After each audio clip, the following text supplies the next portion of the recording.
ఒకరోజు శ్రీకృష్ణదేవరాయల రాజదర్బారులో పెద్ద పని జరుగుతూ ఉంది. మంత్రులు, సైనికులు అందరూ టెన్షన్లో ఉన్నారు. అప్పుడు తెనాలి రామకృష్ణ హాల్లోకి వచ్చాడు. రాజు అడిగాడు, రామకృష్ణ, నువ్వెప్పుడైనా సీరియస్గా ఉంటావా?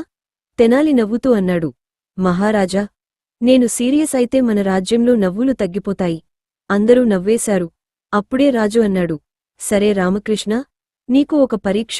ఈ గదిలో ప్రతి ఒక్కరికీ ఒక క్లుప్తమైన సమస్య ఉంది. ఏమీ చేయకుండా దాన్ని ఎలా పరిష్కరిస్తావో చూద్దాం. మంత్రులకు, సైనికులకు వేరువేరుగా పజిల్స్ ఇచ్చారు. అందరికీ కష్టంగా అనిపించింది. తెనాలి దగ్గరకు వచ్చిన పజిల్, ఈ గదిలో ఉన్న ప్రతి జీవం ఒకసారి తినాలని కోరుకుంటుంది. దాన్ని ఎవరు తింటారు? తెనాలి చిరునవ్వు నవ్వాడు.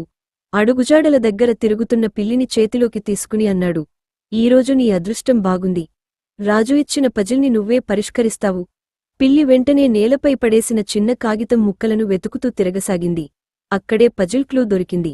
తెనాలి రాజువైపు తిరిగి అన్నాడు, మహారాజా, ఈ పజిల్ అర్థం ఏంటంటే, ఏ సమస్య అయినా దానికి సరైన దారి చూపితేనే పరిష్కారం దొరుకుతుంది.